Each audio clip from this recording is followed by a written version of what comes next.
Chapter 9,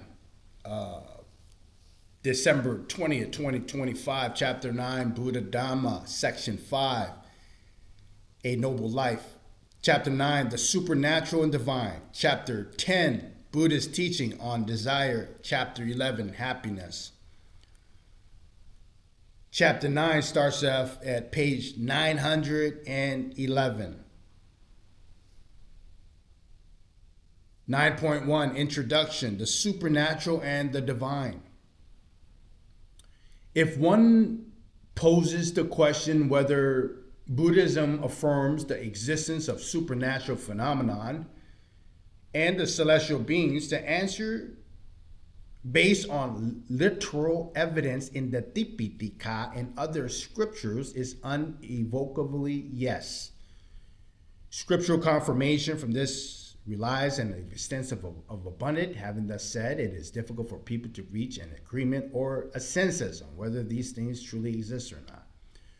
Many people feel that the belief in these things has harmful consequences, a viewpoint that has led some scholars to interpret these phenomena in a metaphorical way. It is not necessary here to examine these interpretations at length.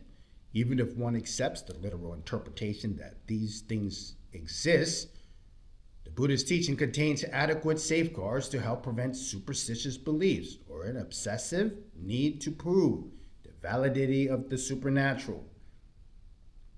Many people from the ancient past to the present day have believed in or feared ghosts, spirits, divine powers, and the mystical and miraculous. Buddhism boldly asserts the existence of these things while declaring a freedom for human in relations to them. The Buddhist teachings set forth principles that help people benefit from their relationship in the supernatural phenomenon. At the very best, upholding these principles causes less harm than trying to discover incontestable proof for the existence of non-existence of such things. It is important to know what these Buddhist principles are and how to apply them to daily life. Buddhism is not interested in the debate whether supernatural phenomenon and divine beings truly exist or not, and it discourages people from wasting time trying to prove the existence of these things. Buddhism is interested rather in people's attitudes and proper conduct in relation to the supernatural. In Buddhism, it's less important to know whether God, spirits, ghosts, psychic powers, or miracles exist than to know, assuming that these things do not exist, what sort of bearing they have on a human life and how to properly have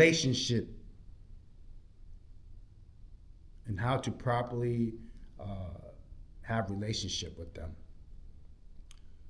Some people may encounter that one cannot know how to properly relate to these things until one has the first proven their existence, but it is precisely the obsessive desire to prove the existence or non-existence of these things that has led to so much unskillful behavior into relationship to them. And to this day, no definite proof has been found either way. Supernatural phenomenon includes psychic powers and divine beings are unprovable. It is impossible to offer indisputable evidence for their existence or non-existence. Believers in these things are unable to convince non-believers of their existence, while disbelievers are likewise unable to present clear-cut evidence to believers of their non-existence, whereby these latter peoples relinquish any lingering belief in their validity. Both parties abide on the level of faith. They believe that these things exist or believe that they do not exist. They outright reject their existence. Even if one has truly witnessed these things, one is unable to actively share the realization with others. Apart from there being no undisputed proof that these things exist or do not exist, these things are exclusive or evasive. Occasionally, an exciting trace of these things leads to feelings of certainty in their existence. But as soon as one tries to capture the phenomenon, the feeling power is becomes unsatisfactory. Even at times when a person feels convinced of these things, existence doubt arises. The more one searches for them, the more exclusive they become. The more exclusive they are, the more fascinating they become. An obsession with supernatural phenomenon may thus lead people to almost drift away from this world. Efforts to prove the existence of such unverifiable and mysterious phenomenon are a waste of time and energy and create all kinds of problems, both individual and social. As long as effort is being expended on the futile search for definite proof, believers and disbelievers argue with one another, refute each other's theories, cause discord, and end up going their own ways. They are unable to modify their attitudes and behavior because they are waiting for conclusive evidence, which never comes. No true consensus or unity is ever reached. On a social or political level, a lack of consensus or agreement on these issues may lead to coercion or even prosecution. Believers may then force non-believers into adopting a particular faith. Conversely, non-believers may profit believers from practicing their beliefs, as it is seen in some political ideologies that hold entirely to the scientific method. If government officials in such political systems think that people hold foolishness or superstitious belief, they may force the people to abandon their beliefs and to adopt the state of ideology or a reputation of supernatural phenomenon. But this coercion does not solve the problem at the source. It is not clear people from their doubt. Force merely leads to a suppression of faith. Such control can be maintained as long as the force of or persuasion of is strong. But as soon as these weaken, the suppressed faith sprouts, blossoms, and spreads. And when this happens, the beliefs and practices may be as irrational, directionless, and harmful as before, without having any attained to and corrected. From one's perspective, the supernatural exists primarily on a set of beliefs in the mind of unawakened persons, and these beliefs are liable to fluctuation. Some people originally repudiate the supernatural and look upon believers with contempt, but after they have what they believe to be a mystical experience, their perspective shifts completely and they become zealous believers. Without access to the teachings clarifying a proper relation to these things, they become more spellbound and preoccupied with them than those who believe from the beginning. Likewise, some people who have had a firm faith in these things later have an experience suggesting the object of their faith is unsatisfactory, uncertain. As the consequence, their faith is shaken, or they become outright disbelievers. This being the case, many people are caught up with the question whether these things exist or not, while at the same time they lack practical measures that help to prevent the harm in holding fixed beliefs and opinions. Buddhism emphasizes practical considerations. It teaches those things that every person can apply and benefit from, suitable to their individual level of maturity and ability. Let me read that again. Buddhism emphasizes practical considerations.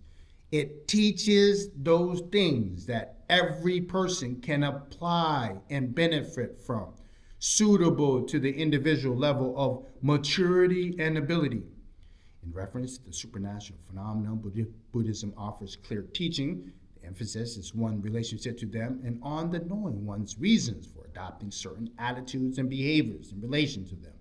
In other words, it is not critical to believe or disbelieve in these things. Rather, a person should develop a proper relationship to them. Both believers and non-believers can follow the Buddhist principles on this subject. If they do, their conduct in relation to questions of the supernatural will differ in only a negligible way. Furthermore, this conduct will benefit both parties of believers and disbelievers, because each side will develop mutual care and consideration. Believers will uphold their faith in a way that does not cause harm to themselves or others, while non-believers will respect believers as they may be able to advise them on how to relate to the objects of their faith constructively. This principle of balanced practice of establishing an appropriate attitude and relationship to things that cannot be proved or need not to be directly realized for spiritual fulfillment. It is a unique characteristic of Buddhism, distinguishing it from other religions and philosophies, including modern ideologies. When based on these proper principles, there is no harm in searching for proof of supernatural phenomena. If people have the special interest and do not cause trouble to others, then we can maintain an open mind in such pursuit.